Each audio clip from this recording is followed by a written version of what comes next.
Imagine just for a second, a baby.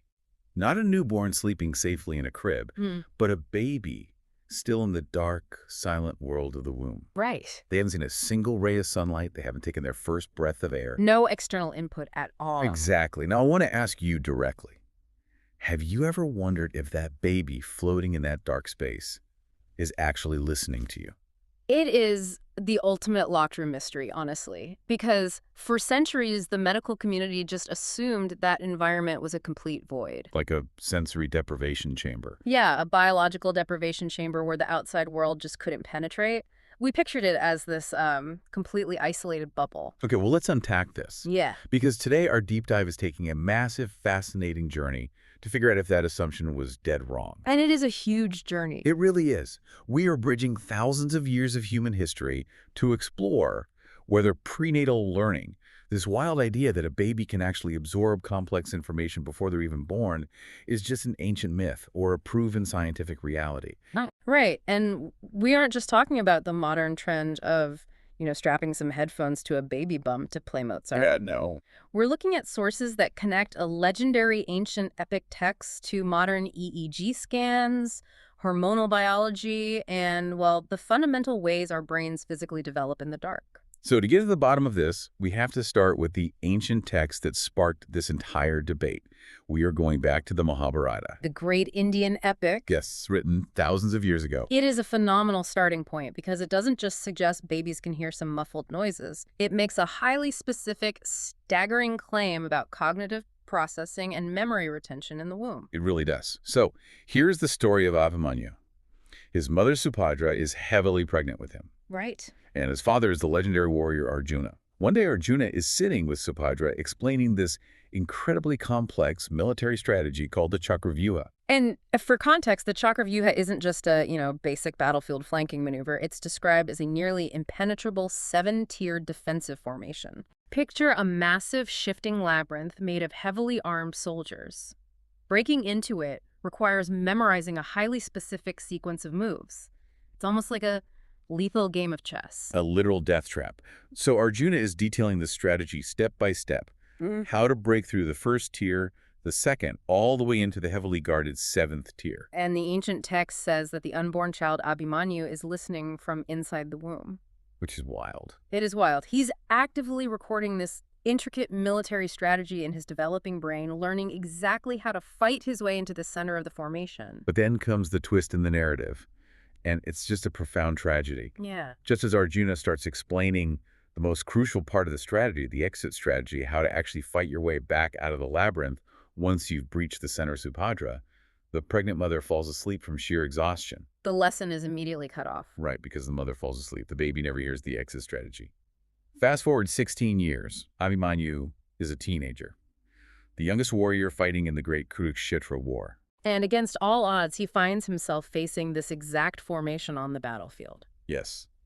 He uses his prenatal knowledge to successfully break through all 7 tiers. But because of that interrupted lesson in the womb, he has no idea how to get out. He's trapped. He's trapped, and he tragically dies inside the labyrinth because of this half-education. As readers, our modern instinct is to instantly categorize this as pure mythology. Sure. It's a brilliant, tragic metaphor for being unprepared, but we just assume it is biologically impossible for a fetus to learn something like that. It's like downloading a massive life-saving software update for your phone, but your Wi-Fi suddenly cuts out at 50%. Oh, that's a good comparison. You have enough data to completely override your system and get into serious trouble, Mm-hmm. but you are missing the rest of the code to actually execute the program or fix the mess. Yeah, that is a perfect way to visualize the structural tragedy of the myth. You are left completely stranded. But if we connect this to the bigger picture, the sources challenge us to look past the label of mythology for a moment. Right. They ask a much deeper question. Could there be actual mechanical biological truth hiding inside this thousands of year old story? To answer that, we have to look at the actual timeline of womb acoustics. When does a fetus physically start hearing? Because if a kid is going to learn military strategy, The hardware has to be online. They need to physically hear the words first. Yeah. Science has mapped this anatomical timeline out very clearly. Between 16 to 18 weeks of pregnancy, the fetal auditory system begins to function. So the bones in the inner ear are forming. Right. But at this early stage, the fetus is exclusively hearing internal maternal sounds. So they are locked into the internal acoustic soundtrack of the mother's body. They're hearing the heartbeat, the massive whoosh of blood circulation through her major blood vessels. The rumble of digestion. Right. It is a surprisingly noisy rhythmic environment. It is. And the developing brain begins to process these repetitive rhythmic sounds through a mechanism called habituation. Habituate. Basically, the nervous system learns to recognize and tune out this constant background noise so it isn't constantly overwhelmed. This early neuroconditioning is exactly why once-born babies are often soothed by rhythmic humming sounds. Oh, that makes so much sense. If you've ever wondered why the sound of a washing machine or the low hum of a car engine puts a screaming baby to sleep so quickly, you are basically recreating the baseline acoustic environment of the womb at 18 weeks. You are simulating the fundamental comfort of the maternal heartbeat and blood flow that they habituated to. But to get back to our ancient warrior Arjuna, he was speaking from the outside. Right. The internal soundtrack doesn't explain how the baby heard military strategy. Which means we need a biological mechanism for external sounds to penetrate the mother's body. And that threshold is crossed at 24 weeks, roughly 6 months of pregnancy. The baby's auditory system matures enough to pick up external sounds. Okay. In medical science, this phenomenon is officially known as auditory stimulation. The fetus is receiving and processing external acoustic data from the outside world. Wait, hold on. Let me just pause and play the skeptic for a second. Oh, for it. I get hearing a massive vibrating heartbeat that's right next to you. But I've been underwater in a pool. Ah, I know what it sounds like when someone tries to yell at you from the deck. right. It's just Charlie Brown adult noises. Wah, wah, wah. You're telling me a fetus isn't just hearing a muffled hum, but they're actually receiving distinct data through a literal wall of tissue and amniotic fluid. Well, the physics of sound actually work differently than we intuitively think when it comes to fluid. Water, and by extension amniotic fluid, is significantly denser than air. Okay. Because of that density, sound waves actually travel faster and more efficiently through liquid than they do through the air. What happens is that the amniotic fluid acts as a low-pass acoustic filter. A low-pass filter. How does that work in practice? The fluid absorbs shorter wavelengths, meaning high-frequency sounds like sharp consonants, the T or K sounds, get muffled. However, low-frequency sounds, the deep resonance of a voice, the cadence, the rhythm, the vowels pass through very clearly and vibrate the fetal eardrum. Oh, wow. So while they aren't hearing crisp consonants, they are absolutely perceiving the distinct melodic contour and rhythm of human speech. Okay, so the hardware works. The low-frequency sound waves are successfully vibrating the eardrum. But I still struggle with the software side of things. Oh, so? Perceiving a muffled vibration in the moment is one thing, but actually remembering that information, forming a memory before your brain has even entered the world, that feels like a massive leap from just experiencing auditory stimulation. It is a massive leap. I mean, retaining it as a memory, it requires complex neural networking. It requires the brain to physically change. Right. But modern science has an astonishing answer to this, and it completely validates the premise of that ancient story. The proof of prenatal memory. The sources highlight 3 major studies that just blow the doors off this concept, and we need to get into the mechanics of how they actually proved this. Let's start with the Carolina University study from 1986, led by researchers Anthony J. DeCasper and Melanie J. Spence. This is a foundational piece of research in developmental psychology. They took a group of pregnant mothers in their 3rd trimester and gave them a very specific repetitive assignment. Okay.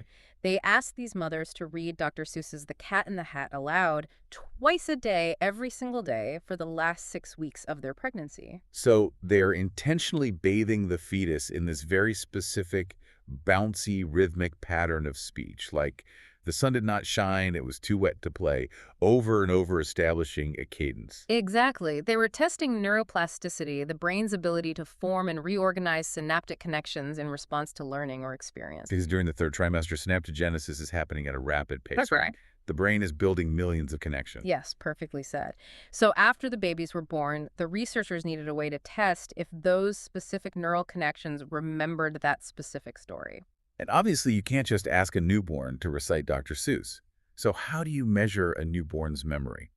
Through their sucking reflex, the researchers gave the newborns a special non-nutritive pacifier that was hooked up to a computer. Okay. If the baby sucked on the pacifier in one specific rapid rhythmic pattern, the computer would trigger an audio recording of their mother reading The Cat in the Hat. Oh, that's clever. And if they altered their sucking to a different pattern, it would trigger a recording of their mother reading a completely different story with a completely different cadence, like The King and the Mice and the Cheese. Here's where it gets really interesting.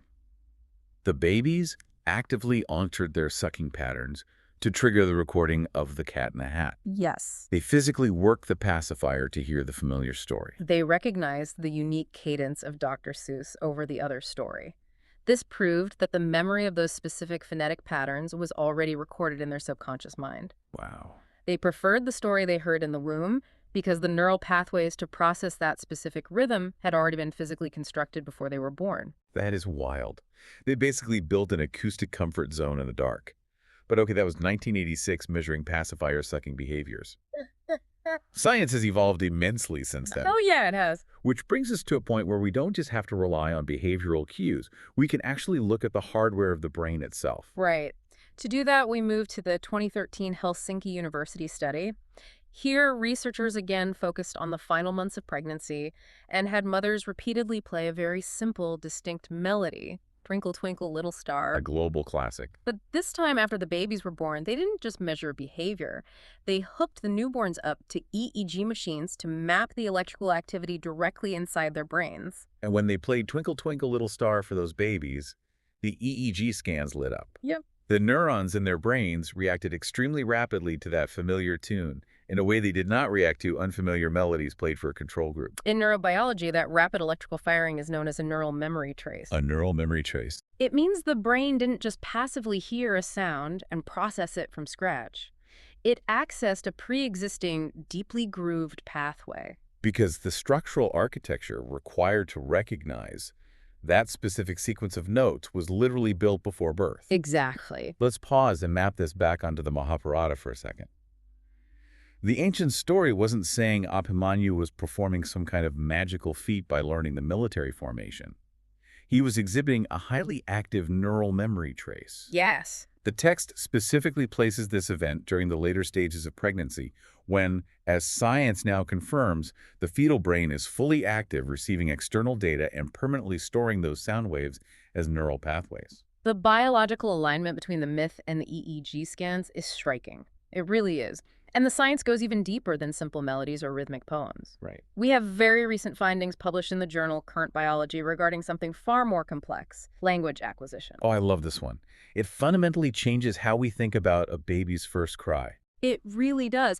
The journal published research showing that newborns can actually recognize the specific twang or accent of their mother's native language immediately after birth. Wow. In fact, the mechanics of their very first cries physically mimic the melodic contour of their native language. Let me make sure I'm getting this right. A baby born to a mother speaking French, which has a rising intonation toward the end of words and phrases, will actually cry with a rising melodic contour. Correct. While a baby born to a mother speaking German cries with a falling contour. Precisely. The vocal cords of the newborn are already trying to match the pitch they remember. That is insane. And why does that happen? Because the continuous sound waves and those specific low-pass frequencies of the mother speaking over those 9 months were actively recognized, categorized, and memorized by the fetal brain. So they were literally learning the cadence, the pitch, and the musicality of their native tongue while still floating in the amniotic fluid. Yes. I mean, they're downloading the operating system before the hardware even leaves the factory. That's exactly what's happening. The womb is a linguistic classroom. Okay, so we have definitively proven the fetus can hear by 24 weeks. We've proven with pacifiers, EEGs, and language studies that they actively retain and remember that acoustic data. Right. But there is one crucial piece of the Mahabharata story left to solve. And to me, it's the biggest scientific mystery of the entire epic. The exit strategy. Why did Abhimanyu's learning abruptly stop simply because his mother fell asleep? Exactly. Arjuna is talking, the baby is actively listening, the data transfer is going flawlessly. Then Subhadra, the mother, falls asleep. Yeah. And the ancient text explicitly states that Abhimanyu's learning stopped because she dozed off. As a modern logical person, you might think, well, the baby's ears don't magically turn off just because the mom closes her eyes. Right, the sound of the father's voice is still vibrating through the room. Through the tissue and into the fluid. That is the most intuitive assumption. If a pregnant woman falls asleep on the couch with a loud TV on the wall, the baby's ears are still mechanically receiving the sound waves of the TV. But this is where the ancient narrative perfectly intersects with complex modern endocrinology. Endocrinology. So we're talking about hormones, chemical signaling throughout the body. Science provides a flawless hormonal logic for why the baby's learning was interrupted. When a human being falls asleep, their endocrine system begins to secrete a specific hormone called melatonin. Melatonin, right. It is the chemical signal that tells our central nervous system to power down to rest and to switch from acquiring new information to consolidating old memories. And here's the absolute kicker, that melatonin does not just stay confined to the mother's brain or the mother's bloodstream. No, we have to look at the placenta to understand why. The placenta is an incredible organ, but it's not just a passive physical barrier protecting the baby. It is a highly active chemical exchange system. A conduit. Think of it like a linked smart home system. If you turn off the master lights in the main bedroom, the system is programmed to automatically dim the lights in the nursery. Oh. Melatonin is a lipid-soluble hormone, which means it easily crosses biological barriers. When the mother's body floods with melatonin, that hormone passes directly through the placental barrier and floods the fetus's bloodstream. It effectively puts the baby to sleep as well.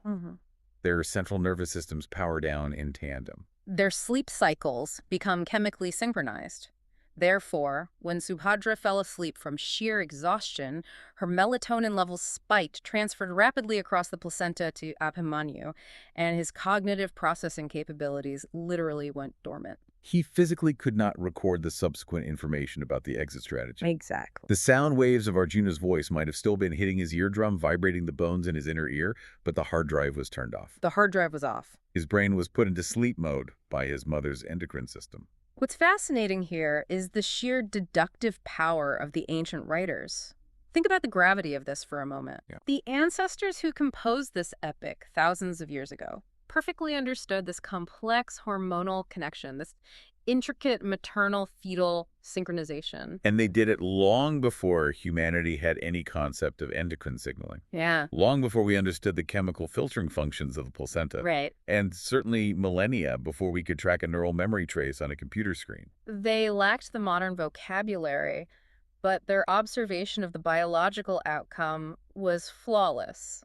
Mother sleeps, baby's cognition powers down. He's amazing. It forces you to respect the profound observational science that is often embedded within these ancient oral traditions. So what does this all mean for you listening today? We started this deep dive looking at a tragic ancient myth about a 16-year-old warrior trapped in a 7-tier labyrinth. Right. And what we found is that whether or not a baby can learn literal military combat maneuvers, this story is actually a profoundly accurate scientific metaphor. It really is. It maps perfectly onto modern discoveries about fetal brain development, the physics of auditory stimulation, and the chemical transfer of sleep hormones. It bridges the gap between folklore and biology in a way that shows us the womb is not a silent, dark void. It is a dynamic, highly interactive classroom. It really is incredible. We've covered everything from the ancient battlefields of the Mahabharata to modern university labs measuring newborn sucking reflexes and brainwaves. Yeah.